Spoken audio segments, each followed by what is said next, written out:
Entonces, muy buenas noches para todos. Agradecemos a todos los participantes, la comunidad académica en general, la participación en esta actividad, que es la apertura al tercer ciclo de conferencias en biología aplicada. Este ciclo hace parte de una gestión desde la red curricular, los cursos de biología, microbiología y los semilleros de investigación asociados al curso. Entonces, la idea con estos ejercicios o con estas conferencias es realizar un ejercicio pedagógico en torno a diferentes temáticas de actualidad donde los estudiantes de diferentes perfiles de formación puedan ver en la biología las diversas aplicaciones desde sus perfiles ocupacionales. Entonces, durante estas conferencias, los participantes pueden realizar sus preguntas por el chat, algunas serán contestadas de inmediato, otras serán dejadas para socializar al final con nuestra conferencista invitada. Entonces, damos paso a nuestra primera invitada, la doctora Lina Valderrama. Ella nos va a hablar hoy acerca de la biotecnología aplicada a la agricultura sostenible para la seguridad alimentaria. La doctora Lina Valderrama tiene un doctorado, ella es magíster y es bióloga de formación.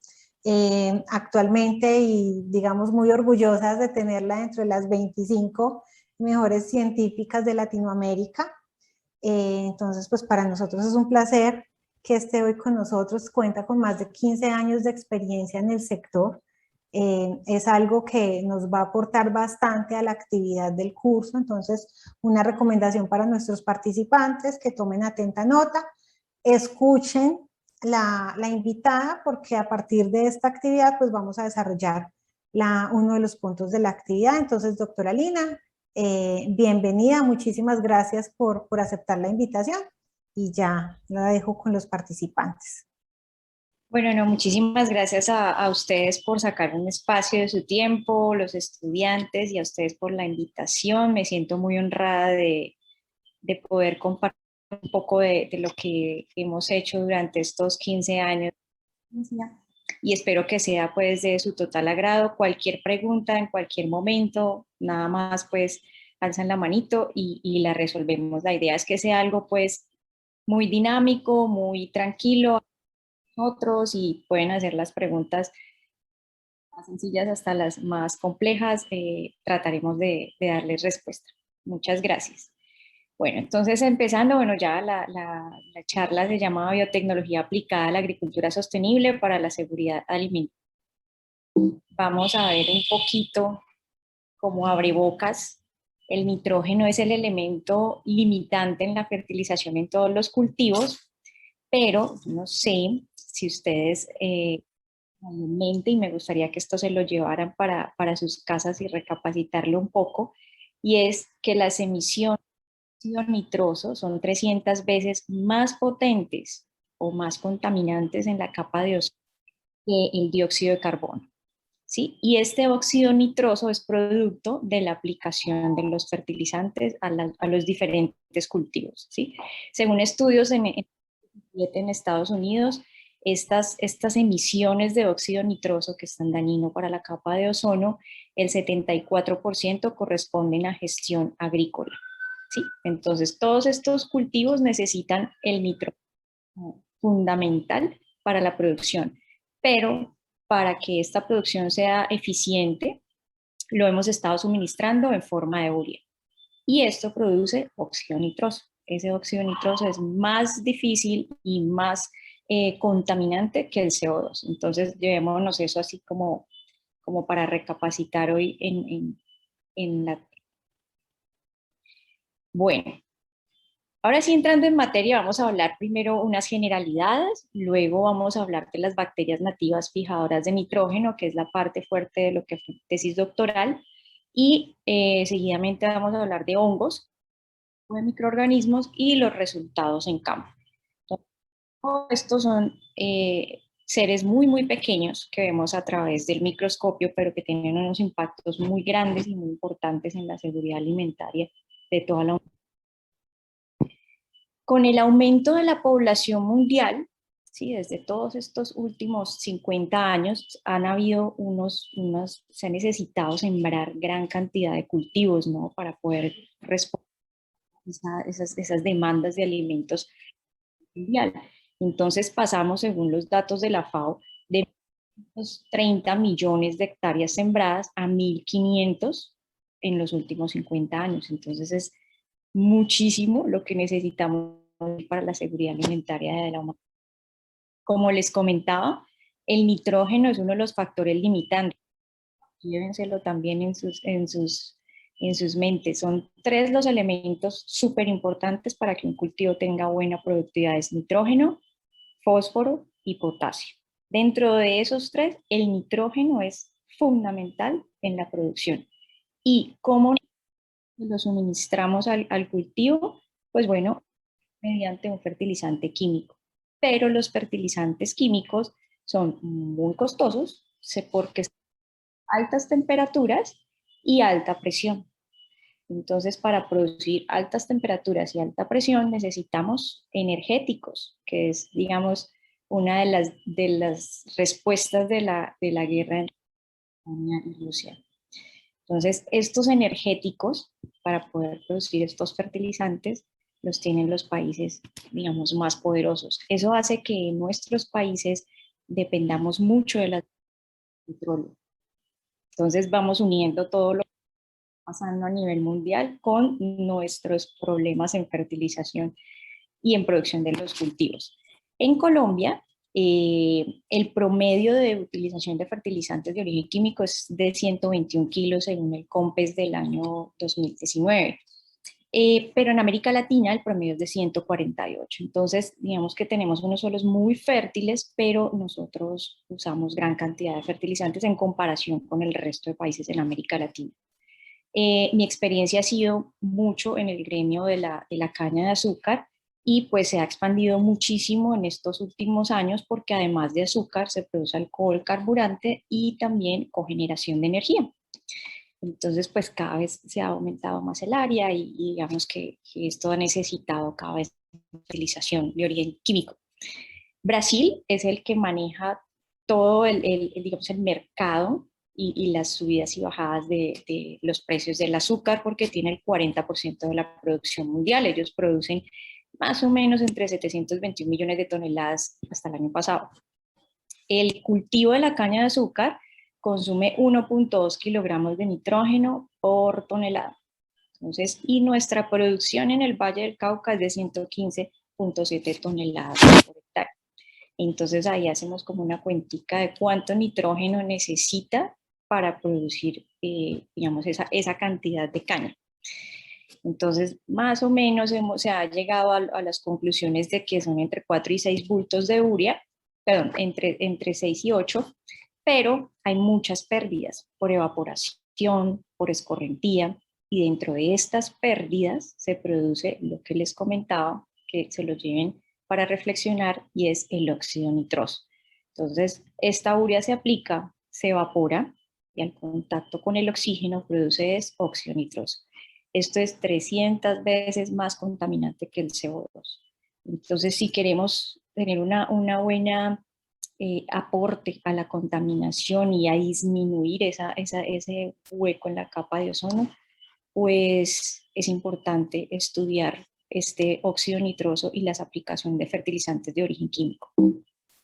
Bueno, esta se las traje como para resumir todo lo que les estoy contando, para que no se me vayan como a perder en medio de toda esta gran cantidad de datos, que es importante que los tengamos, pero pues vámonos con ideas como más sencillitas. Primero, el nitrógeno es el factor limitante en los cultivos a nivel mundial. Si se me van con eso, súper. El suministro de nitrógeno se lo damos a través de ¿qué? Un fertilizante de origen químico que normalmente es la urea porque es uno de los más económicos que se usa, y este es el fertilizante que se usa a nivel mundial en muchos de los cultivos. ¿Cuál es el problema? Pues que la urea depende mucho, está muy estrechamente relacionada con las variaciones de los energéticos, específicamente el petróleo.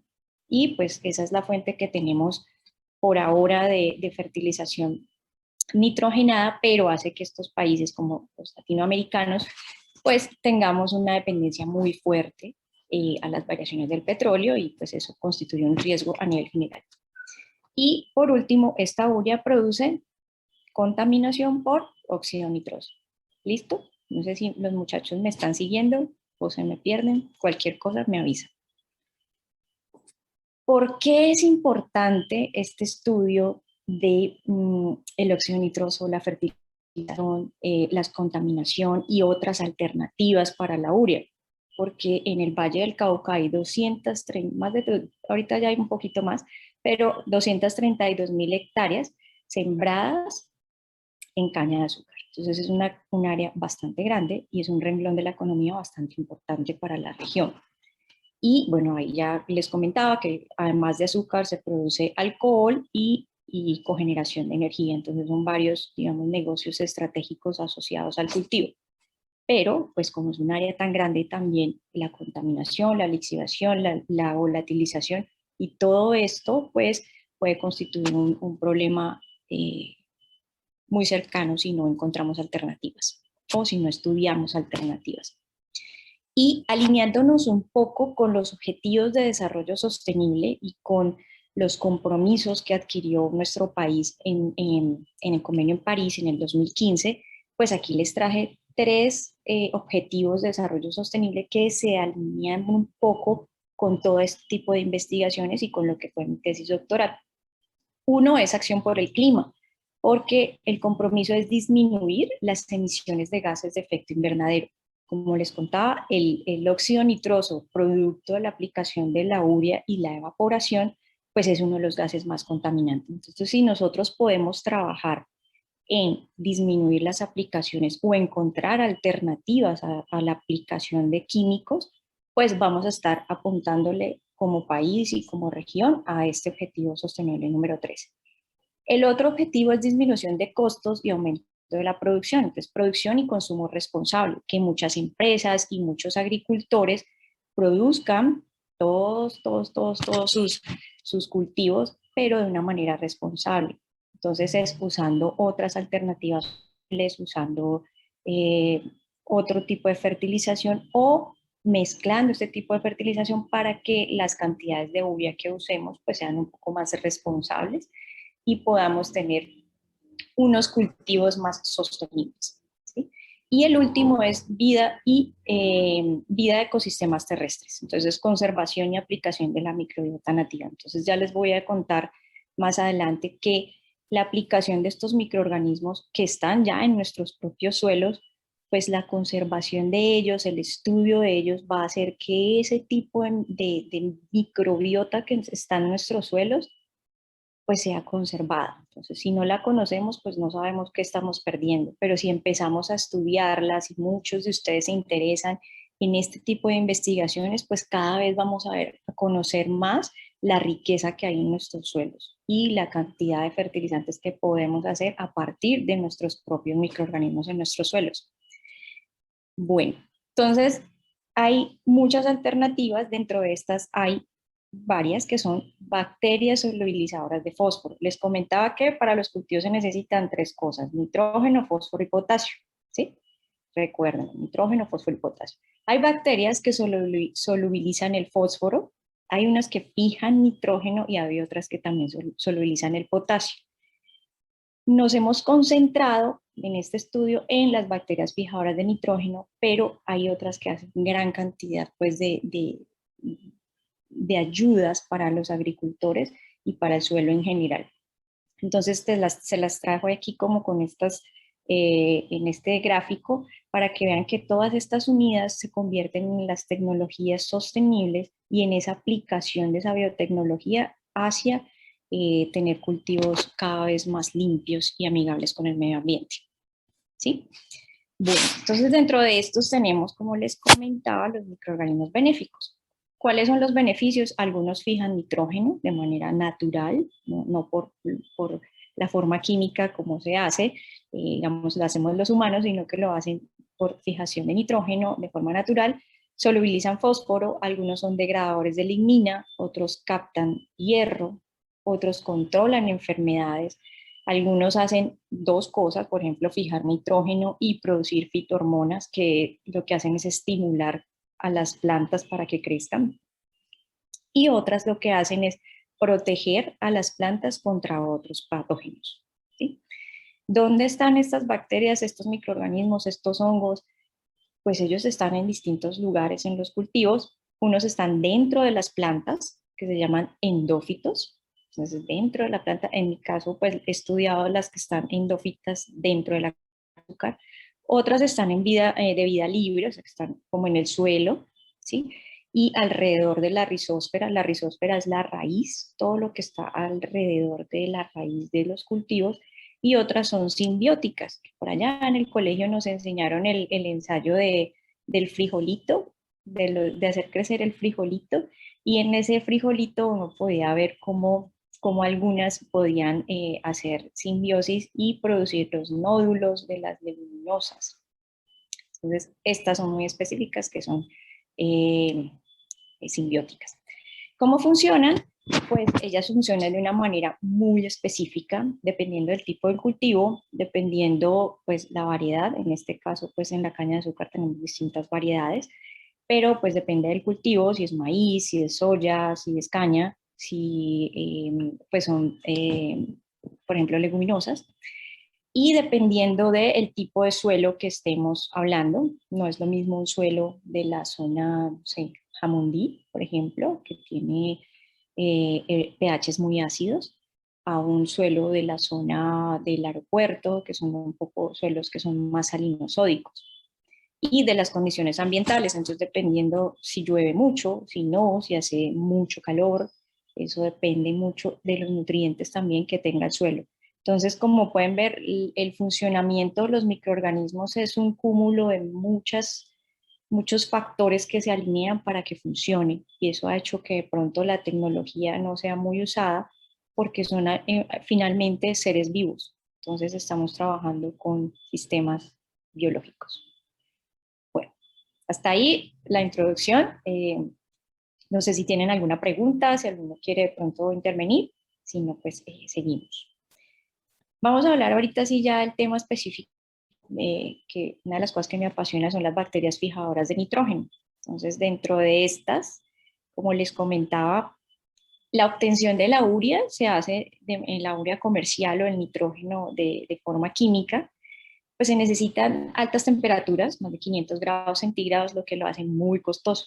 Estas bacterias fijan ese nitrógeno atmosférico, o sea, el nitrógeno que está en el ambiente, el aire que nosotros respiramos, el 78% es nitrógeno. Entonces uno diría, no, pero el nitrógeno está en el aire, lo tenemos disponible. Pero el nitrógeno que está en el aire es un nitrógeno molecular que tiene eh, tres enlaces que son muy fuertes de romper. Para eso es que ellos necesitan meterle a esto mucho calor para poder romper y hacer, bueno, la urea y todo lo demás. Las bacterias lo hacen de manera natural a temperatura ambiente. Entonces funcionan muy bien para lo que necesitamos, ¿sí? ¿Cómo lo hacen? Pues ellas tienen una enzima que se llama la nitrogenasa, solo que se acuerden del nombre y ya. Se llama enzima nitrogenasa. Entonces, ¿qué hace la enzima? Coge este nitrógeno que tiene triple enlace, por allá veíamos en la química del colegio, alcanos, alquenos, alquinos, y nos decían que ese triple enlace es muy difícil de romper, eso es muy complicado. Se necesita mucho calor, mucha temperatura, mucha presión para que puedan romper. Pues estas bacterias humildemente lo hacen con la enzima nitrogenasa. Esta enzima entra este nitrógeno molecular, lo trabaja y sale en forma de amonio. El amonio ya es disponible para las plantas. Entonces, es muy interesante y es muy bonito cómo estas bacterias muy sencillas hacen un proceso que es muy costoso para nosotros como seres humanos y que dependemos mucho para la seguridad alimentaria. Entonces, ya la amonio sí ya es disponible, entonces, pues, muy felices. Ahora, a mí me gusta mostrarles los resultados porque es más chévere, una imagen vale más que mil palabras. Y entonces, en la parte de arriba se pueden, yo no sé si pueden verlas, si se ven las parte de arriba, sí, listo. Se ven las cajitas, hay una cajita de Petri y y aquí hay como una foto de puntitos rojos, ¿los ven ahí? Bueno, esos son ampliado 1000 veces, son bacterias gram positivas, perdón, gram negativas, y son muy, muy, muy, muy pequeñitas. Pero miren el impacto tan grande que pueden causar sobre semillas de caña de azúcar. En la parte izquierda son las semillitas, como sembramos la semilla en los campos de caña o en plantulitas. Pueden ver cómo alrededor se desarrollan muchas raíces, muchas, muchas raícitas. Y en la parte derecha de la pantalla pueden ver sin la aplicación de microorganismos cómo se desarrollan raíces, pero no tantas. Eso tiene un impacto muy grande porque las raíces es la forma como las plantas adquieren los nutrientes del suelo. Entonces, entre más raíces primarias y secundarias, sobre todo las secundarias que son las que absorben los nutrientes, pues la planta va a crecer más vigorosa y va a tener como mayor acceso a todos esos nutrientes del suelo. Entonces a veces pasa que los agricultores aplican y aplican y aplican y aplican muchos, muchos químicos y no se ve en el cultivo. Pues lo que pasa es que no están los microorganismos que lo hacen disponible para las plantas, que hacen esa conversión, como les explicaba con la enzima nitrogenasa, para que las plantas lo puedan asimilar. ¿Sí? Entonces, bueno, aquí se ve que se produce mayor longitud de raíces, el grosor de los tallos, mayor número de hojas, cuando ellas ya van creciendo se van viendo más vigorosas, porque entre otras producen unas hormonas de crecimiento. Dentro de esas hay una que se llama el ácido indol acético. Es una hormona muy importante para que la planta empiece a crecer cada vez mejor.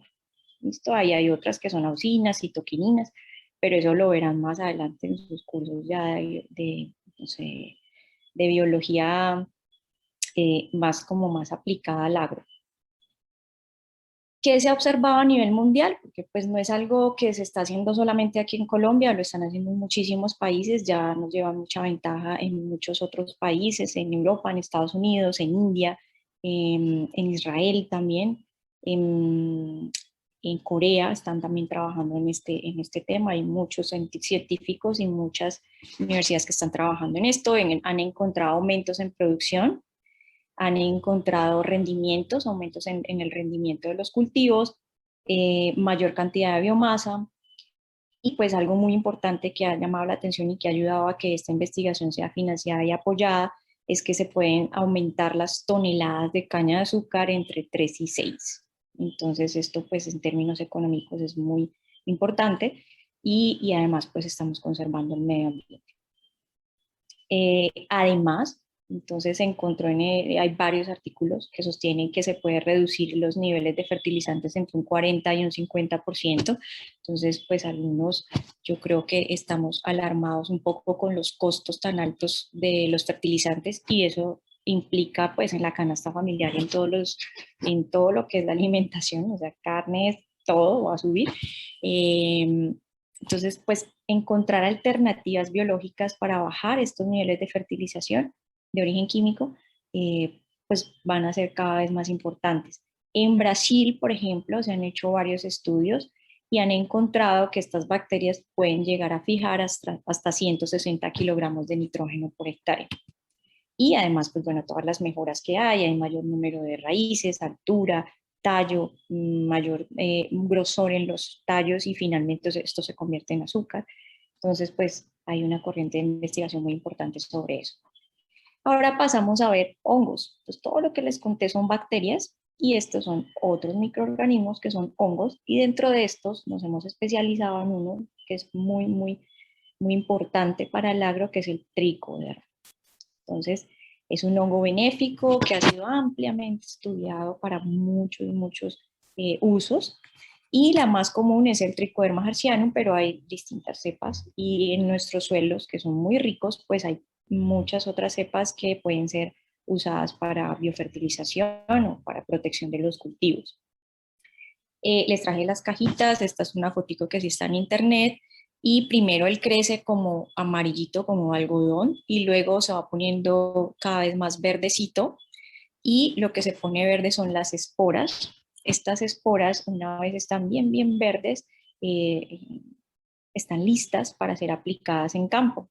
Entonces en la parte de abajo pueden ver las esporas del tricoderma ampliadas 1000 veces, muchas, muchas bolitas verdecitas, y cada bolita de estas es una estructura completa del hongo. Entonces, donde llegue una espora de este hongo y encuentre muy buenas condiciones, ella va a crecer y va a desarrollarse el tricoderma, el hongo. Entonces, esto lo hace muy atractivo porque estas esporas pueden resistir difíciles condiciones del medio ambiente, ¿sí? Entonces, por ejemplo, que llegaron y la aplicaron y estaba haciendo un sol o estaba el terreno muy seco, pues ellas pueden sobrevivir ahí un poco, y cuando el terreno esté listo, el cultivo esté mejor, la condición ambiental, pues ellas pueden, digamos, expresarse. ¿Listo? Aquí vemos una foto, esta sí es del laboratorio, aquí vemos una semilla de caña. En la parte de abajo ven verdecitos, si alcanzan a ver como punticos verdes, es porque ya la inoculamos con tricoderma y está, digamos, el tricoderma protegiendo esa semilla para que no se contamine con otros patógenos que pueden atacar la caña de azúcar. Entonces, el tricoderma tiene amplias aplicaciones. Entonces, algunos empresarios la usan como tratamiento de aguas residuales, como para descontaminar las aguas residuales. Otros lo usan para solubilización de fósforo. Otros lo usan como descomponedor en materia orgánica en los procesos de compostaje. Entonces, aplican tricoderma para acelerar ese proceso de compost. Otros lo usan como protector de las semillas. Entonces, en nuestro caso lo usamos como protector de semillas y bueno, aprovechamos las otras virtudes que tiene, pero en esencia lo usamos como protector de semillas. ¿Por qué? Porque nosotros lo llamamos el soldado del campo.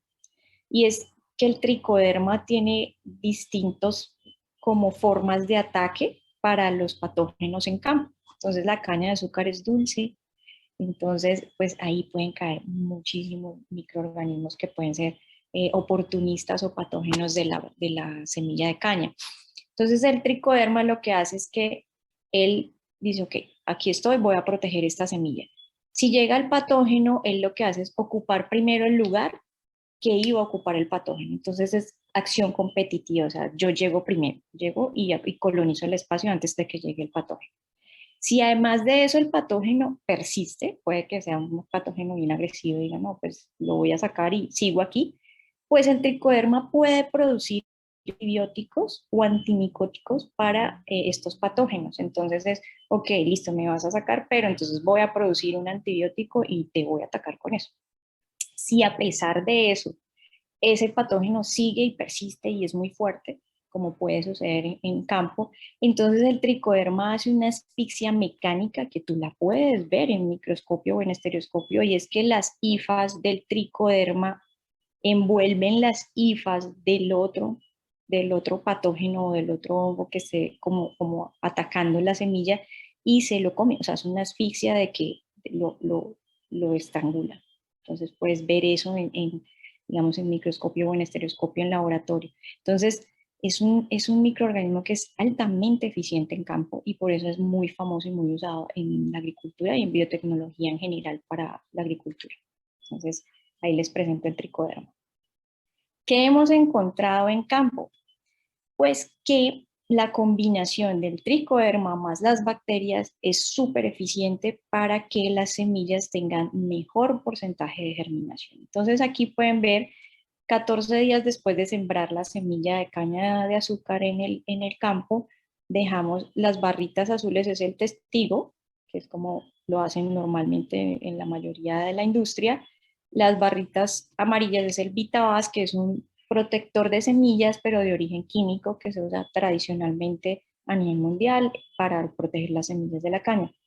En las barritas verdes está el tricoderma solito, y las barritas rojas son el tricoderma junto con las bacterias. Entonces se han encontrado distintos estudios donde los microorganismos benéficos pueden actuar en sinergia.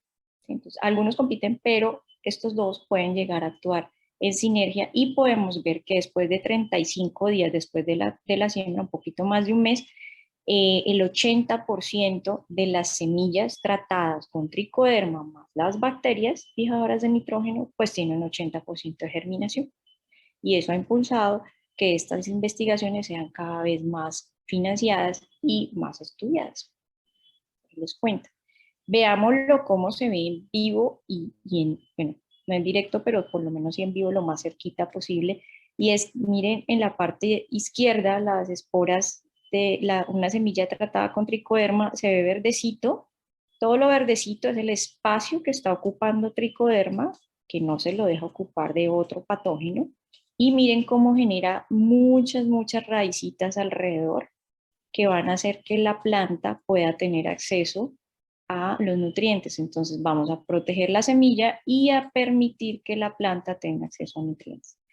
Al contrario, una semilla que no ha sido tratada, mire cómo llegan hongos oportunistas, que esto finalmente tiene sacarosa, azúcar, que va a traer hongos oportunistas o bacterias ácido lácticas que puedan, o lactobacilos que puedan empezar a trabajar y a degradar estas semillas. Y mire cómo la cantidad de raícitas cada vez es menor. ¿Sí? Entonces estimula la germinación de las semillas y el desarrollo de plántulas en general y ayuda a una mayor capacidad de absorción de los nutrientes y entre esos pues está el ácido indolacético que es el que ayuda a esa germinación. ¿Qué les parece hasta ahí, muchachos? ¿Qué opinan? Veamos ahorita los resultados en campo. Entonces, parte de lo que fue mi trabajo, el trabajo que hicimos entre tantas personas en mi tesis de doctorado, fue tomar muestras de caña de azúcar en diferentes sitios, muestras de suelo, de raíz, de tejido rizosférico, y empezar a estudiarlas y ver qué cantidad de microorganismos hay en nuestros propios suelos, porque digamos que nos venden productos biológicos de otros países, pero empezábamos a notar que no tenían el impacto que se esperaba. Entonces, bueno, estudiemos nuestra propia microbiota a ver qué hay aquí y estudiémosla, saquemos las mejores bacterias por diferentes métodos, que los verán seguramente en sus cursos posteriores, que son métodos físico-químicos o métodos un poco más especializados para medir qué tanto fijan nitrógeno estas bacterias. Entonces, uno de ellos es producción de fitohormonas, que se mide por colorimetría en un espectrofotómetro. Otro de ellos es para medir fijación de nitrógeno y otros que son métodos ya moleculares, ver si las bacterias realmente tienen genes que estén fijando nitrógeno asociados con fijación de nitrógeno. Entonces, estudiamos todas estas variables y encontramos que en nuestros suelos, a diferencia de lo que pasa en Brasil o en otros países, hay mucha riqueza y encontramos que Azospirillum, que es uno de los microorganismos que más nos venden en los productos comerciales, pues en nuestros suelos o en estas muestras que tomamos no habían muchas especies, encontramos solo 3. Al contrario, encontramos otras que no habían sido reportadas que estaban asociadas al género Bradyrhizobium. Encontramos 25 especies. Entonces eso nos hizo reflexionar de pues que nuestros suelos tienen mucha riqueza y que hay que estudiar este tipo de microorganismos para que esos efectos en el aumento del tonelaje pues sean como más evidentes. Microorganismos que estén adaptados a nuestras condiciones, a nuestros suelos, a nuestro cultivo. Entonces encontramos varias especies de Bradyrhizobium, evaluamos cuáles eran las más eficientes y lo probamos en campo. Entonces hicimos un caldo de cultivo y sumergimos las semillas de caña, como lo pueden ver acá. Todas las semillitas de caña las sumergimos en esta tina y lo sembramos en campo, en 1 hectárea cada ensayo. Y lo que encontramos hasta ahora, lo que llevamos hasta ahora desde el 2015 hasta el año, hace 2 años, es que hemos aumentado entre 8 y 6 toneladas de caña por hectárea. Entonces, las barritas verdes son con microorganismos y las barritas azules son sin microorganismos. Entonces, hemos observado un aumento en el tonelaje bastante importante, bastante relevante, y eso ha hecho que podamos seguir trabajando en este tipo de investigaciones. Hemos hecho ensayos en más de 10 hectáreas, que es un área importante y relevante para tomar decisiones.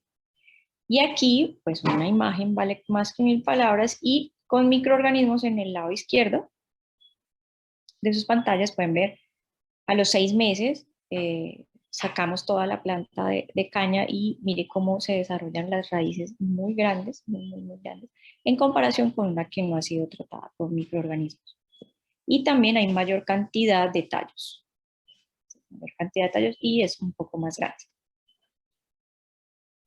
Bueno, entonces me dicen, bueno, pero ¿por qué no todos los agricultores aplican microorganismos y por qué no nos volcamos a trabajar en estas tecnologías sostenibles para los cultivos? Y es básicamente porque hay algunas limitantes y es las condiciones ambientales. Entonces, si llueve mucho, si hay mucho sol, entonces hay que tener cierta consideración con los sistemas biológicos y la forma de aplicación. Entonces, pues no es lo mismo tener un químico que lo puedes almacenar en una bodega muchos meses y no pasa nada, o mantenerlo al calor o mantenerlo húmedo a un sistema biológico. ¿Sí? Y también depende del tipo de cultivo. Entonces, estos sistemas biológicos funcionan, han dado muy buenos resultados, hay muchos investigadores y hay mucha gente que está detrás de todo que funcione, pero se necesita mucho acompañamiento y mucha transferencia de tecnología hacia los agricultores e irles acompañando en cómo aplicarlo, en qué horarios es mejor, pueden tener mejores resultados, qué formas de aplicación son las mejores, en qué cultivos tienen mejor efecto. Entonces, este acompañamiento es el que tenemos que cada vez ir incentivándolo más. Esto es como para ver lo que está pasando a nivel mundial. Los productos biológicos tienen ventas por encima de 2.3 billones de dólares al año. Entonces, pues estamos hablando de que cada vez hay más interés y hay más aumento de ventas y pues del interés en general, no solo universidades e investigadores, sino de industria y de agricultores trabajando en este tipo de tecnologías. Entonces, nada más hace 3 años, si no estoy mal, eh, Novozymes y Monsanto empezaron a sacar algunos ya de sus productos listos para ser aplicados en productos, en cultivos sostenibles. ¿Qué seguimos? ¿Qué esperamos? Nuestros trabajos futuros, pues espera que esta línea de investigación continúe en microbiología de suelos, que cada vez tengamos más aliados, más estudiantes que quieran estar con nosotros y apoyar este tipo de tecnologías y que cada vez podamos, que los agricultores empiecen a hacer esa transferencia, a recibir ese conocimiento cada vez más abiertos a nuevas tecnologías y se espera pues que esta investigación también sirva como precedente entre industria y academia y empezar a que toda esa investigación que está en esos anaqueles de las universidades pues cada vez llegue al agricultor, que finalmente es el que va a usarla y cada vez esa unión genere más progreso para pues, el país y pues en general para la región.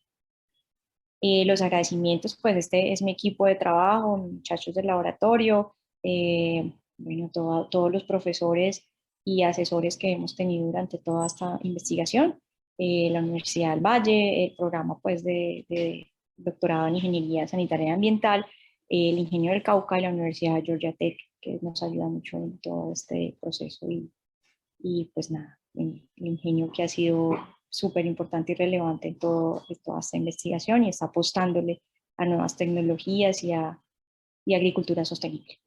Muchas gracias. Aquí les dejo algunos de los artículos que han sido publicados ya en revistas indexadas para los que quieren ahondar un poquito más en el tema. Ahí está mi correo electrónico por si tienen alguna duda ya un poco más personal o alguna ampliación sobre el tema, pues con muchísimo gusto y pues estoy abierta a sus preguntas. No sé si soy muy buena explicando o no entendieron nada. Lina, muchas gracias por participación. Bueno, sí, aquí tengo anotadas un par de preguntitas. La primera, pues, me están diciendo que si en las identificaciones moleculares para los microorganismos han realizado secuenciación de nucleótidos para encontrar genes asociados al mejoramiento de la planta o en la simbiosis entre dos organismos. Pues nosotros lo que hicimos fue metagenómica. Eso es básicamente, tomamos todo lo que está asociado a la caña del suelo y lo que hicimos fue con unos genes específicos que son los genes NIF, encontramos las bacterias que eran fijadoras de nitrógeno. Entonces ahí pues nos caían Bradyrhizobacterium, Azotobacter, Azospirillum, todas las que tenían estos genes específicos. Pero secuenciación de nucleótidos no, porque pues digamos que fuimos un poquito más que es ya metagenómica, porque ya sabíamos qué genes eran los que estaban asociados específicamente con fijación de nitrógeno.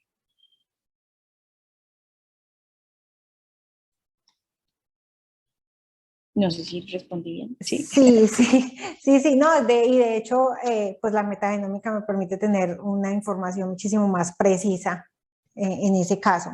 Lina, bueno, aquí hay un chico, un estudiante que dice que tiene un cultivo de aguacate que se ve afectado por pudrición blanca en las raíces, ¿sí? Que es causado por un hongo que realmente no sabe cómo se llama, pero que pues él aplica químicos para controlarlo, que si será posible tratar de controlarlo con tricoderma o qué podría usar para hacerlo, y de ser así, que cómo podría conseguirlo, dónde, bueno.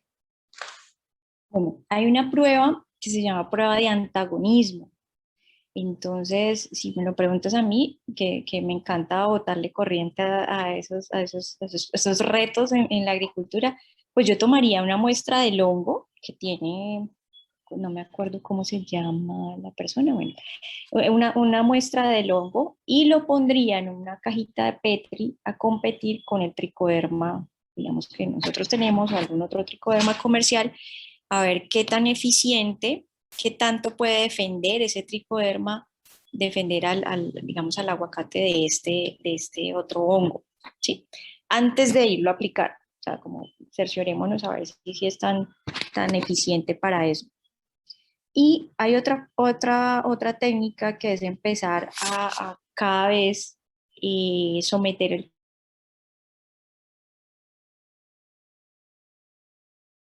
tricoderma a este ataque, digamos, este hongo. Con los microorganismos es muy apasionante porque ellos pueden ir aprendiendo y pueden ir mutando según lo que uno necesite. Solo se necesita un poquito de paciencia y trabajando con él. Pero bueno, si me lo pides así, yo le aplicaría tricoderma, muchísimo en el tricoderma. Sé que es un hongo muy eficiente, pero pues miraríamos diferentes tipos de tricoderma más comerciales para ver cuál le funcionaría mejor.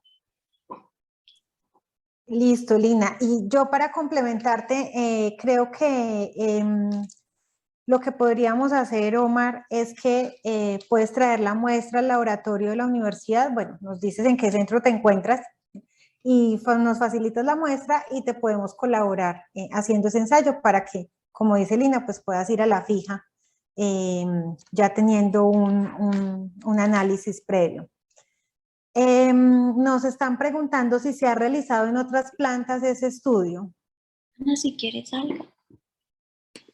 No, se le cortó un poquito. Ahí. No, Bueno, ¿hasta dónde escuchaste, Lina? Bueno, ¿qué? le estaba diciendo al estudiante que una opción que tiene es traer una muestra a la universidad para que pues le podamos colaborar con esa parte y vaya a la fija en la aplicación, ¿cierto?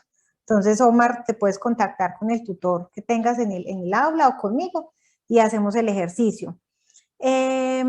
Acá están preguntando también que si se puede aplicar en pasturas, en Sí, general en gramíneas. sí, sí, porque pues la caña de azúcar es gramínea, entonces muchos de los cultivos de la seguridad alimentaria, sorgo, maíz, pues también son gramíneas. Entonces este estudio es muy chévere, muy interesante porque lo puedes extender a también pasturas eh, y otras gramíneas. Entonces sí, sí funciona y también he leído muchísimos artículos que estas bacterias también, digamos que se comportan muy parecido en otros cultivos. Bueno, y preguntan que si este estudio lo ha realizado en otras plantas. Hasta el nivel de metagenómica en caña, todavía en Solo Colombia. caña. No, no lo han hecho en otros cultivos. No. pero digamos que sí he probado estas bacterias en maíz, nos ha ido bien. Nos ha ido bien en maíz también, pero pues digamos que no es el interés comercial ahora, pero solo como por hacer comparaciones nos ha ido también bien en la aplicación del producto. Estas bacterias aisladas nos ha ido bien en maíz. Bueno, nos pregunta Olinger que si desde la industria y la tecnología, en cuanto a maquinaria, se ve protegida la producción de caña a la par de las bacterias.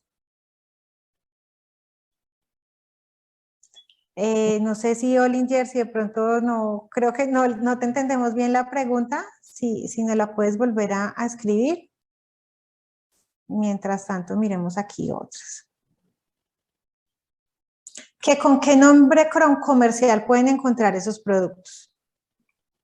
Eh, hay varias casas comerciales, ya Bayer está produciendo, Monsanto también está produciendo microorganismos, pues de este tipo de microorganismos. Eh, ¿Qué otras? Hay otras empresas como, a ver, Sanoplan, también está produciendo tricoderma. Hay varias empresas, les puedo como suministrar algún resumen de las empresas que he escuchado. Ok, Víctor nos pregunta que si el licoderma puede neutralizar la acción de las enzimas de las dextranas en la caña de azúcar.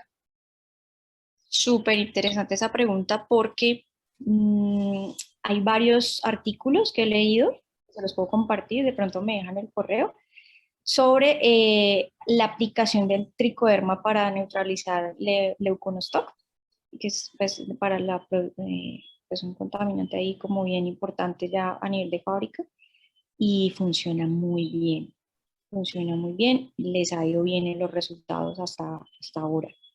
No lo he hecho personalmente, pero sí he leído los artículos y les ha ido muy bien en los resultados. Bueno, aquí están preguntando que si en los cultivos de pera también se podría utilizar. He tenido la oportunidad de compartir experiencias con un cultivador de papaya y piña. Hemos hecho ensayos, pero con pera no podríamos intentar, porque sí, en papaya y piña nos ha ido muy bien también con tricoderma en mezcla con bacterias. Y nos ha ido muy bien pues en degradación y en protección en piña pues para los contaminantes en piña. Y hay otra pregunta donde indican que sí, ¿qué uso se le da a Beauveria bassiana dentro de los cultivos de caña? No, no usamos Baueria. Eh, Baueria no lo hemos usado todavía, pues al menos en los ensayos que tenemos ahorita no tenemos Baueria.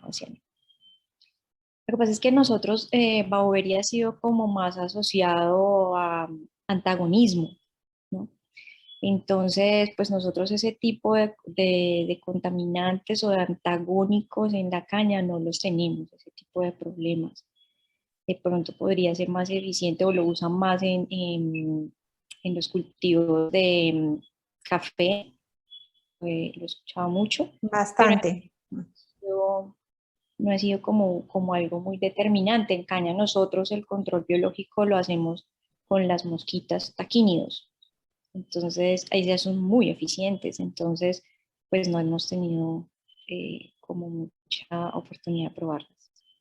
Probar Bauer. Bueno, Emilson pregunta que sí, que qué consecuencias tiene en la salud y en la tierra el uso de estos productos. Muy buenas. Digamos que en agroecología lo ideal es usar sistemas biológicos, o sea, todos los microorganismos y una manera como yo lo explico así cuando uno se va y se sienta con los amigos a tomar un titico es, mire, los suelos, cuando estaban nuestros abuelos, ellos tenían sus suelos fértiles. Entonces estos suelos ya tenían sus microorganismos. Lo que pasa es que pues tenemos que responder con la alimentación de toda la cantidad de gente que hay en este momento y tenemos que cultivar, o sea, no tenemos más opción. pero lo que hacemos es, ok, ya estamos perdiendo los microorganismos de nuestros suelos, los estamos con el arado, con la exposición al sol, bueno, todas las prácticas agronómicas que tenemos que hacer para producir comida de tantas personas. Pero entonces lo que hacemos es, estos microorganismos voy a buscarlos, voy a producirlos a gran escala en los reactores, digamos que yo los produzco y es lo que queremos hacer o lo que hacemos, producirlos a gran escala y luego devolverlos al suelo. Entonces es lo que en biología le llaman bioaumentación, en términos ya Ujú. pues, bioaumentación. Pues básicamente lo que estamos es, vamos a devolverle al suelo todo lo que se le ha ido perdiendo con tantos años. Entonces es eso a lo que le estamos apostando. Bueno, por acá me preguntan que si han considerado investigar con microalgas que puedan estar presentes en los cultivos. Pues no, en este momento no. Hemos leído, por ejemplo, la aplicación de algas que son muy eficientes, que tienen gran cantidad de nitrógeno, pero no lo hemos hecho para aplicación a nivel comercial. Esto es porque cuando estás hablando de 240.000 hectáreas, o bueno, 48.000 o 23.000, pues necesitas unas producciones muy altas para poder cubrir la demanda de todo lo que se necesita. Entonces, con estas algas lo que hemos estado como, o lo que he consultado un poco, es que la cantidad que se necesita no es fácil que se pueda suplir con las microalgas. Entonces, habría que hacer una planta de producción, bueno, una inversión y bueno, todo esto. Entonces, pues no se ha explorado todavía esa alternativa, pero sé que en Chile lo están haciendo muy bien y sé que en España también tienen unas plantas de producción de microalgas para suministrar nitrógeno a los cultivos y les ha ido muy bien. Bueno, reapareció Olinger, nos pregunta que qué tipo de maquinaria utilizan para el cultivo de caña. Eh, Maquinaria, bueno, nosotros creo que se refiere es como a todas las labores que se hacen en el cultivo. Entonces, pues se hace básicamente labores de preparación del cultivo, rastrillos, pues yo creo que se refiere es como a eso, ¿no? Tractores tipo 6 los más pesados, los John Deere, eh, no sé a qué otras maquinarias de pronto se refieren. Espérame, a ver, yo acabo de revisar acá. Rastroarados, cinceles, tal vez me está preguntando eso, No, no, no. cosechador. Bueno, Y no encuentro nuevamente al chico por acá, yo creo que... de pronto para la aplicación de los microorganismos a nivel ya comercial a gran escala, pues lo hacemos con bomba de espalda, se hacen con bombita de espalda y pues los muchachos lo aplican en campo. Ya hemos estudiado otras opciones con Yacto, que es un aditamento que se le pone a los tractores y bueno, funciona para la aplicación también de microorganismos. También lo hemos estado aplicando con drones, que es otra alternativa que se está ofreciendo para el agro y funciona muy bien los microorganismos. Y en tractores, pues digamos ya artesanales para que con tanquecitos y con aguilones para que se pueda aplicar. Entonces, pues hay varias alternativas de aplicación para que el agricultor tenga opciones. Preguntan aquí que si se puede aplicar en cultivos de clima frío. Sí, sí, de hecho estuve compartiendo, digamos, conocimiento con algunos colegas de Cenicafé y ellos también están usando bacterias estimuladoras como bioestimulantes o biofertilizantes y en varios pisos altitudinales y les ha funcionado bastante bien. Aquí me preguntan que si utilizan alguna plataforma para el control de producción o control de la parte administrativa. Le entiendo yo a él que quiere saber, digamos, como qué tipo de herramientas o plataformas utilizan ustedes ya más como hacia la parte administrativa, no ya en campo, sino para manejar esos volúmenes de información.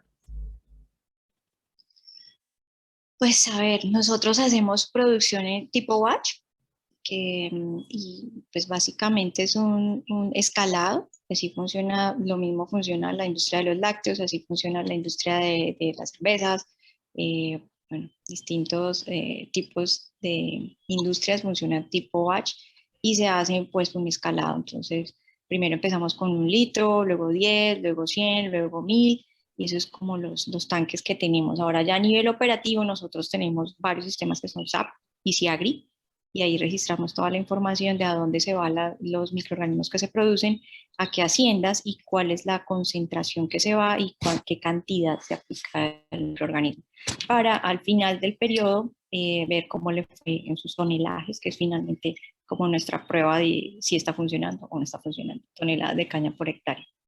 Bueno, Ángela nos pregunta que, ¿qué les puedes aconsejar para comenzar a realizar este tipo de estudios?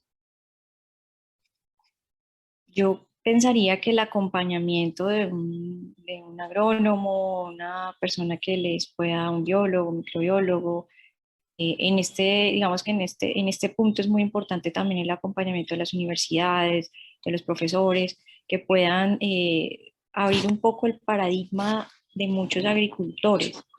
Entonces, a que hay alternativas, a que se puede, hay que intentarlo, a que pues sí, efectivamente no va a ser tan estable como un fertilizante de origen químico, pero también funciona y funciona muy bien. Entonces es acompañarlo, es decirle, esto está vivo.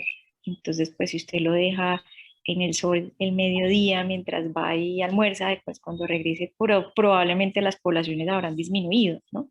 Entonces son detalles muy, muy pequeños. A veces, por ejemplo, me dicen, no, pero es que yo quiero mezclarlo con, no sé, con un herbicida tipo 3 para ahorrarme esa aplicación. Entonces, no, yo creo que mejor no haga eso. Estamos hablando con de un sistema biológico. Probémoslo primero en laboratorio y después miramos Ujú. si lo puedes hacer, porque uno también entiende, ¿no? Los gastos de los agricultores y digamos que las políticas agrarias pues hacen que el agricultor necesite ahorrar mucho en ese sentido. Pero entonces es mucho el acompañamiento de personal pues que esté calificado y cada vez le ayude más al agricultor a entender y apoyar ese tipo de tecnologías. Bueno, y de hecho es un poquito la idea de este ciclo de conferencias. Yo te comentaba que es abrir ese paradigma. Muchos de nuestros estudiantes son productores, ¿cierto? Son ya personas mayores que trabajan, entonces, o están aquí sus hijos y tienen pequeñas parcelas o tierras donde pueden tener sus cultivos y es muy bueno que sean ellos mismos quienes empiecen a investigar y encontrar la solución a los problemas que puedan tener allí. Y es un poquito la idea de esto, que veamos cómo nos podemos apoyar y cómo podemos entre todos, ¿cierto?, adquirir conocimientos y pues aplicarlos como más nos beneficie. Emerson nos está preguntando qué tan bueno es el potasio que producen los cerdos como abono en plantas como el cacao. ¿Qué tan bueno es el potasio? Bueno, yo me iría más O hacia, café. más hacia qué tratamiento le estás haciendo a lo que producen los cerdos antes de aplicarlo a las plantas, ¿no? Porque entonces acordémonos de lo que decía al principio, y es que las plantas no consumen urea como nosotros, como lo tenemos a veces, que no, es que la consumen. No, hay que transformarlo en amonio, que es finalmente lo que la planta, digamos, puede asimilar. Entonces, para dar respuesta es, ok, ese fósforo, el potasio, perdón, que está preguntando, si es asimilable para la planta, qué tanto de ese potasio realmente es eh, asimilable, ¿sí? Para la planta, realmente de tipo eh, biológico, para que la planta lo pueda asimilar. Y le haría un tratamiento con microorganismos antes de que lo lleves a la aplicación a la planta. Entonces, o sea, una aplicación, por ejemplo, de tricoderma para degradar, para que los nutrientes estén más disponibles. Eso sería lo que yo le recomendaría. De pronto una prueba, un análisis físico-químico. Sí, empezar por ahí.